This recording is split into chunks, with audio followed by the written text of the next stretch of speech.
Hello, this is Ryan. I'll be presenting on the Bourbon Restoration for History 312, History of Spain. The Bourbon Restoration occurs late in the 19th century. But to look at the division in the country, we want to go to its origins, the origins of republicanism in Spain in the Napoleonic Wars. Now, I go back to here for the purpose of expansion of the ideas in the topic, but if you would like to go right to the point of the Bourbon Restoration that's further on in the video, I'll provide a link or a timestamp in the description. So the origins of the division in the country of Spain stem, I believe, from the Constitution of Cádiz in 1812. This is the start of republicanism in Spain, the afranceses ideas. Now, these are ideas of the French Revolution, but do not necessarily correlate to Napoleon.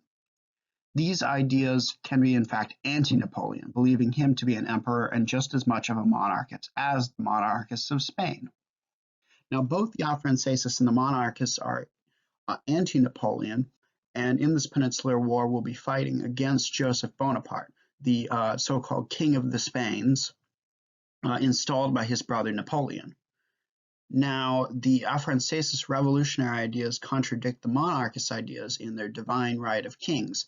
Now, the divine right of kings is the idea that a sovereign gets his sovereignty from God and God alone and directs the peasantry.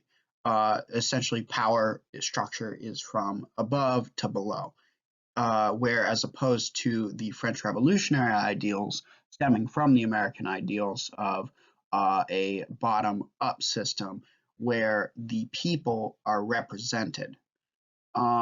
But with the Treaty of Fontainebleau, you see the monarchists without leaders. You see Carlos and Godoy and Fernando all swept up in the Napoleonic surge into Spain and the peninsula.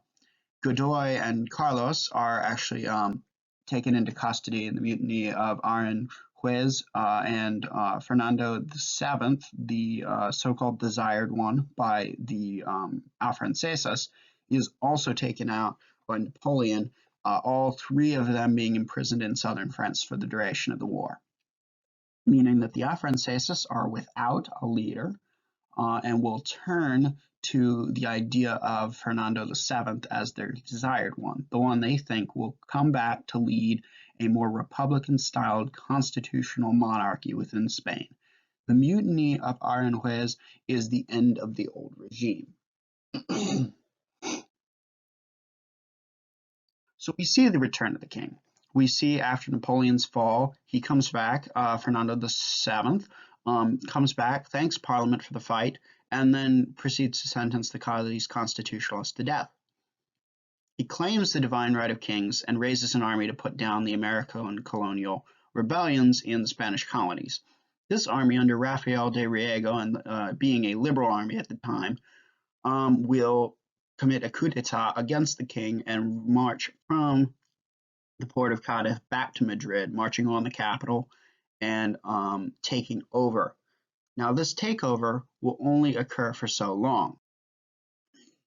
The takeover will occur for 3 years of liberalism, a progresista government reinstating the Cádiz Constitution of 1812. This would be in stark contrast to the movement around Europe, which would be focused on the Congress of Vienna. Now, the Congress of Vienna was the conglomerate of the coalition, which defeated Napoleon and reinstated a Congress system which redrew the boundaries of Europe and essentially was a conservative backlash for the against the repercussions of the French Revolution. So you have Spain for 3 years being the bastion of liberalism, holding together in a republican system. Fernando VII comes back. After 3 years, he has finally convinced aid from other monarchists around Europe to return. The Bourbon family pact is enforced, meaning the Bourbon monarchy, as it is reinstated in France, will come to aid Fernando VII of Spain in his reconquest of Spain. He will come back, remove rights and liberties, shut down the educational system, and proceed to execute Raphael and his compatriots.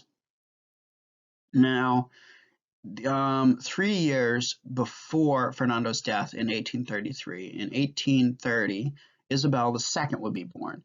Now, she would be what would become the 3-year-old queen of Spain. But there is still Salic law in Spain. Salic law is the idea that a female cannot inherit the throne. Fernando revokes this on his deathbed, causing a crisis in Spain, the War of Spanish Succession and the Carlist Wars. Now, the War of this Spanish Succession would not be the original one, but instead a Carlist claim, which is the claim of Carlist, who would be the other claimant to the succession crisis. The others being the Cristianos, who believe in the regent Maria Cristina and her daughter, and the daughter of Fernando, Isabel II. Now, you see two new flags representing the old regime and a new regime. The new Spanish flag indicates a crest with a crown above it and is remarkably similar to the current flag of Spain. This is the idea of a united Spain, a unitary system, going toward the idea of what it is to be Spanish versus what it might be to be Aragon, to be Catalan, to be so on and so forth, a independent kingdom within a series of kingdoms in a reign of councils. Meanwhile, there's the Burgundian flag, which is the flag of Old Spain, the flag of the Carlistas, the flag of a series of rebellions throughout this century, which would hearken to, in great similarity to the contrast with the Jacobite rebellions of Great Britain, where you see another succession crisis and another wish of the people to be divided between two different claimants to the throne. Now, Maria Cristina would actually adopt liberal ideals and gain support of the army in order to win.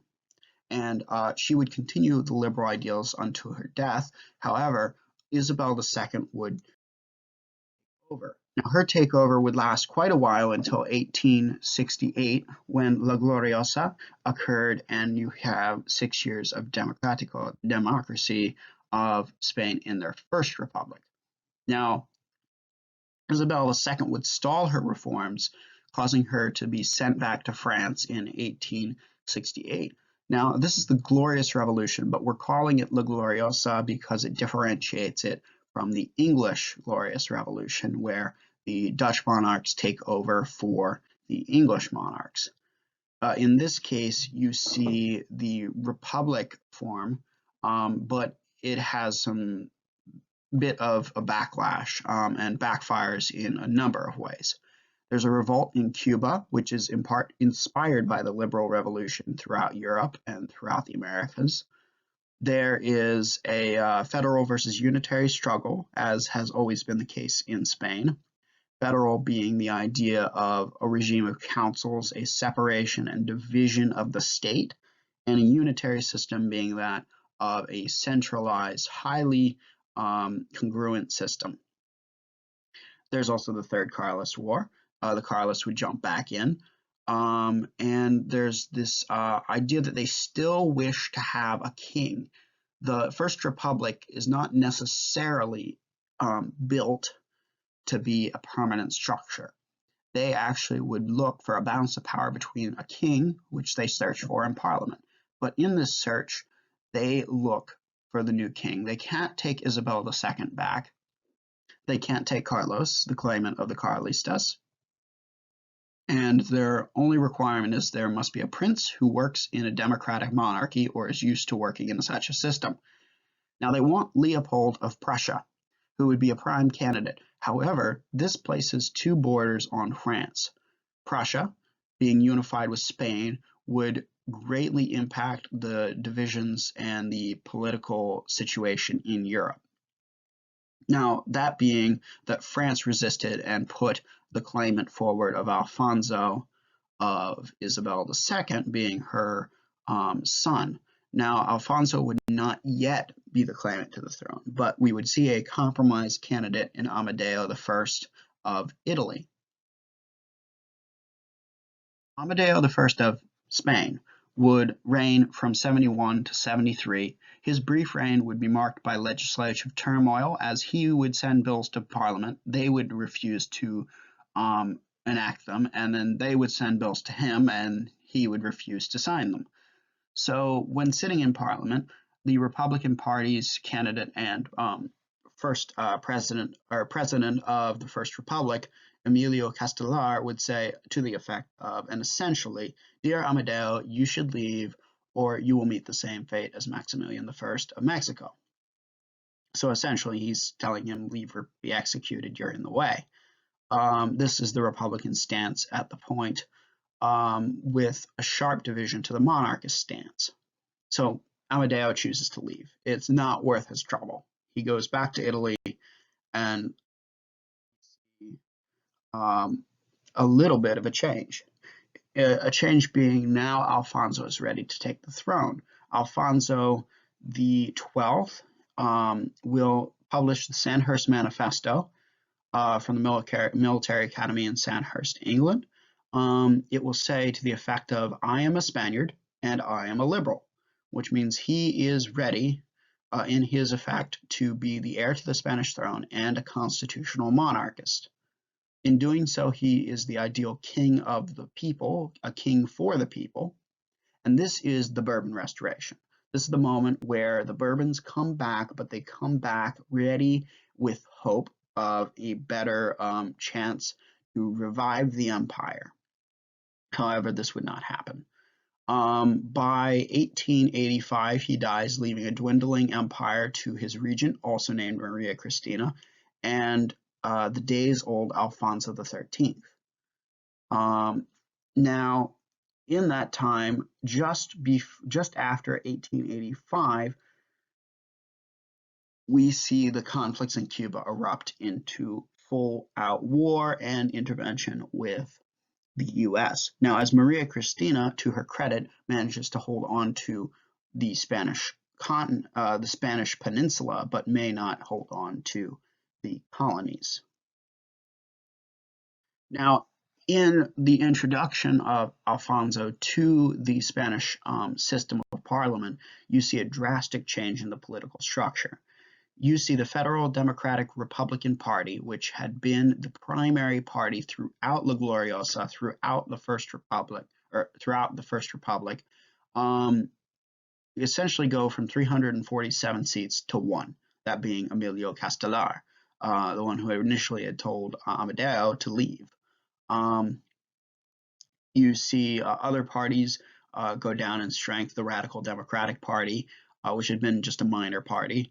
Meanwhile, you see 3 other parties rise, one to huge significance under Antonio Canovas de Castillo, the Liberal Conservative Party, going from 3 seats to 317 seats.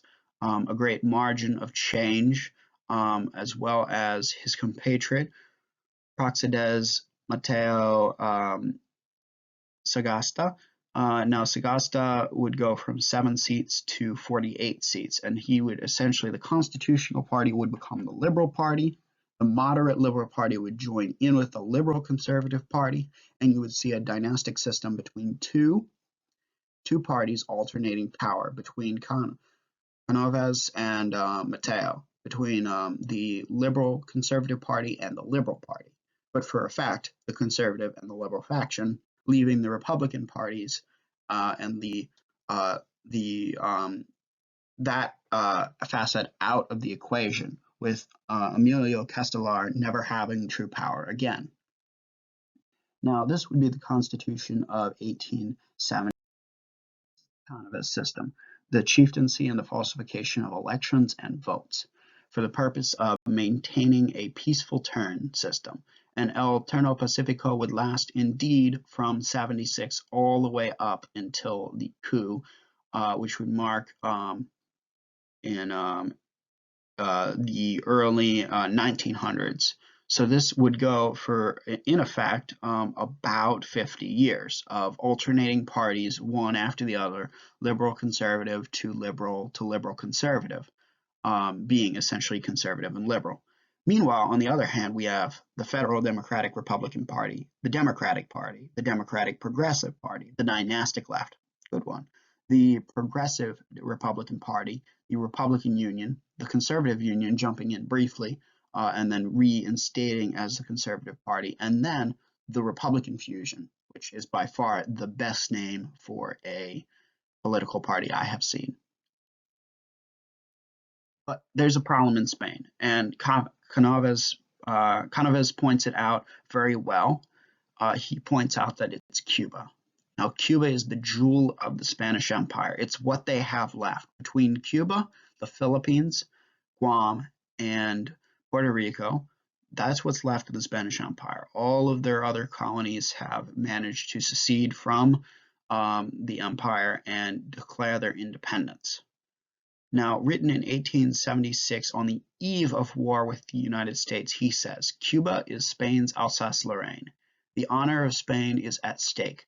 Spain without Cuba would be as little valued amongst the nations of Europe as Portugal, and would enter a period of rapid and inevitable decadence. See the fall of that empire. We see the Cuban revolutionary movement jump from the 68 10 Years' War, inspired by La Gloriosa, to the Little War, and eventually to the War of Cuban Independence, in between which the Little War would result in the Peace of San Juan, which would actually finally outlaw slavery in Cuba, and the laws of commercial regulations would, to the effect of, change the tariff system. Unfortunately, it would change it in such a minute way that it would actually misrule the country, making it even more dependent on the Spanish Empire, not less, giving them less autonomy, and tying them too directly to the economic system, meaning that in the American Depression of 1893, sugar prices would drop through the floor, and Cuba would go into essential anarchy for 2 years before they unite in the War of Cuban Independence.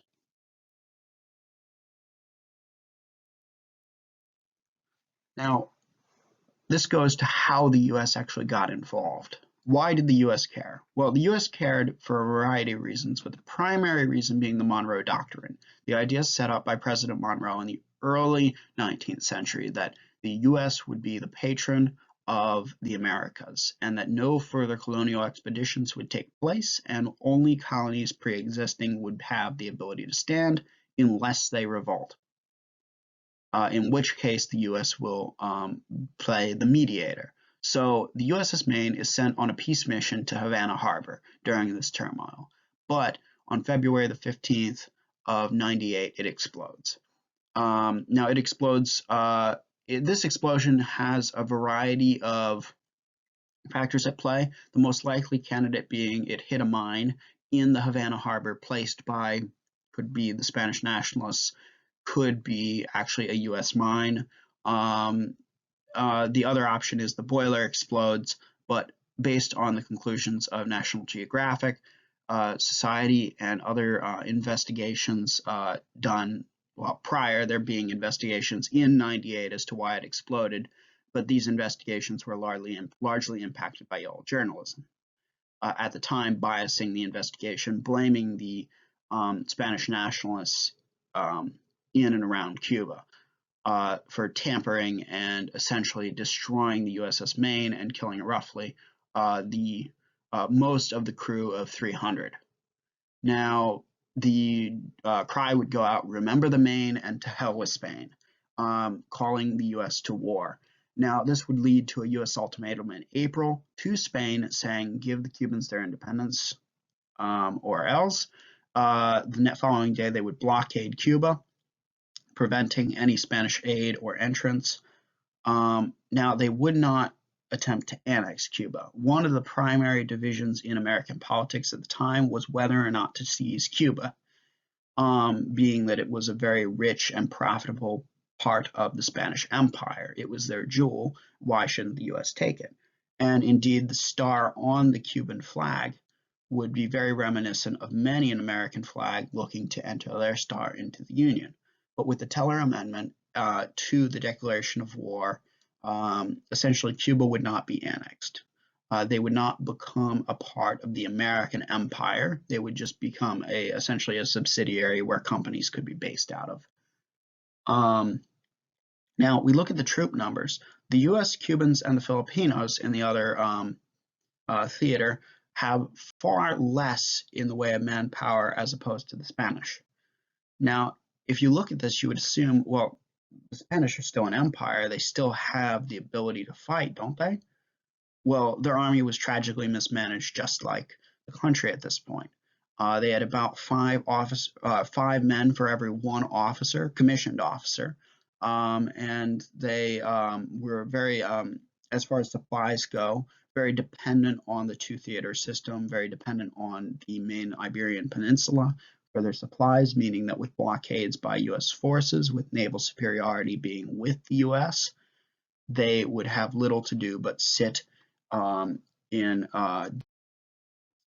such as the siege of Santiago and Manila, essentially starving and lowering their morale to the point where they did not wish to fight. Now, there's a divided front. Cuba, the Philippines, Puerto Rico, and Guam. Spain has to balance all of these, and they can't. Between indigenous populations to the region, being those of the colonial forces, such as those of the Cubans, and the work of the U.S., there's a great work between these so-called, like, these two patriots. There's two factors at play in Cuba specifically. There's the defensive ditch, which was an attempt by the Spanish to divide up the country physically with blockhouses, barbed wire, and dynamite mines in order to trap rebels in specific locations. This would not work, but would be a point of evolution toward trench warfare. And we would see re-concentration camps, a very devastating thing for Cuba, in which the populations of rural areas would be gathered up and put into essentially concentration camps, where they would be malnourished and essentially based on supply havoc, starved throughout the attempts to put down the revolt in Cuba, throughout the three different wars, throughout the 10-year war, throughout the Little War, and throughout the War of Independence. Now, the reconcentration camps would stop in an attempt to halt the American entrance to the war, but this would do little to stop the U.S. With the siege of Santiago and the siege of Manila, effectively would put an end to the Spanish-American War within the 3 months, 3 weeks, and 2 days that it lasted.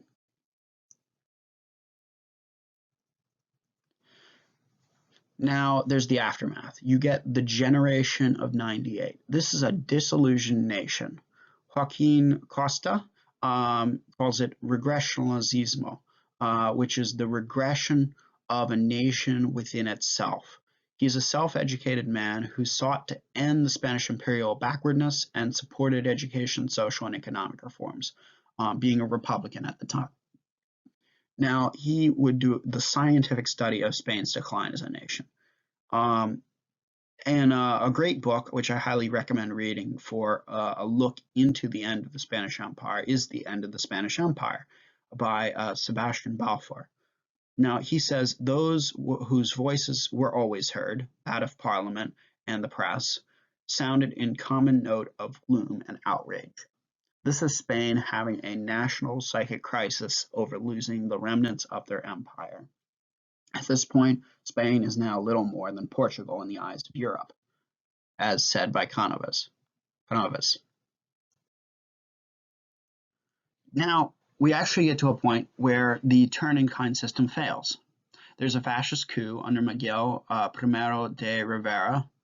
He arroba the second Marquis of Estella and 22nd Count of Sobremonte. You can see he's an authoritarian and a monarchist. And living from 1870 to 1930, he would be a member of that generation of 98, and he would look toward it as a crisis, willing himself to take power. Now, the coup d'etat would last from 1923 to 30, with 1931 being primarily random dictators. This would be inspired by an authoritarian purist motive, by the factors of Italian fascism entering into Spain, inspired by Benito Mussolini. They would be taking a twist on the monarchist view, uniting monarchism with fascism. Miguel Primero de Rivera's son would actually become a martyr in the the onset of the Spanish Civil War. Now, this fascist coup would last until the First Republic in 31, and the Republic would last until its fall in 39. But by 36, civil war would erupt. Now, the Second Republic would be a conglomerate of older conservatives, socialists, Catalan nationalists, and other outlying factors typically excluded from politics under the authoritarian regime of Primero de Rivera. Now, at the rise of the Second Republic, Alfonso XIII would go into exile, his mother Maria Cristina at this point having no part in politics. The freedom of speech, freedom of association, suffrage for women would all be instituted as a result of the Second Republic, and it really looked like Spain could be on a rise.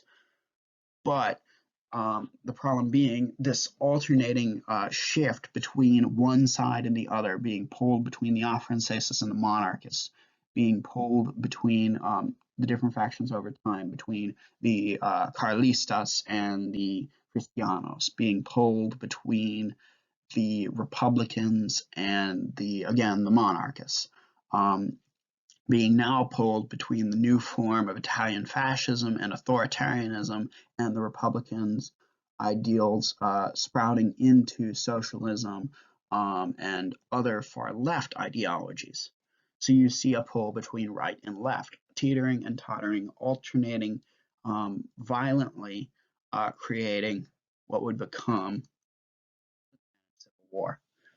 Now, the Spanish Civil War would end the Second Republic and end the any chance of democratic freedom in Spain due to the entrance of two extremely politically divisive world powers at the time, the Soviet Union and Nazi Germany.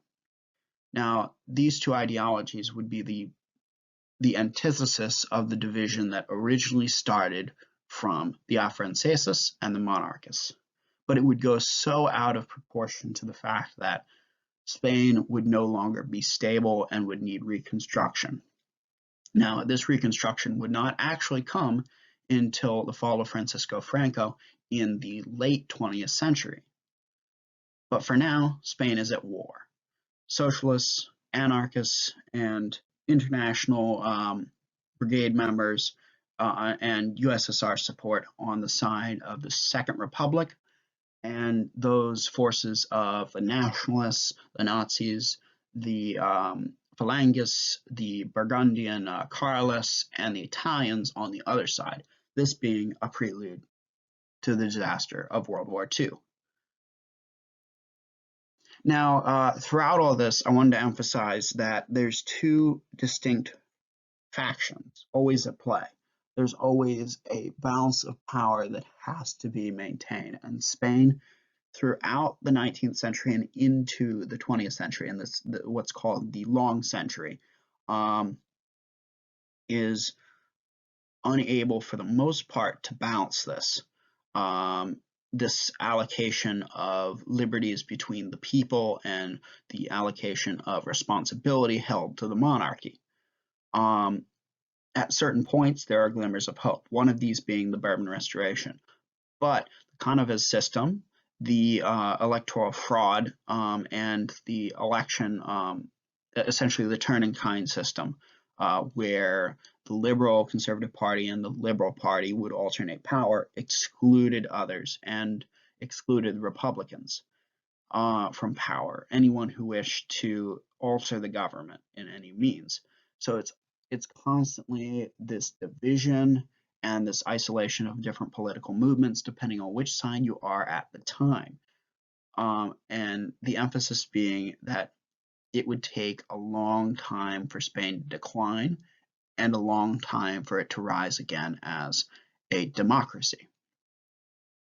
Thank you for listening. I hope you enjoyed. We're a little under 30 minutes, good gosh, but I will make sure to put timestamps in to let you know when different parts of the video are occurring, and what you might be interested in specifically. Thank you. Bye-bye.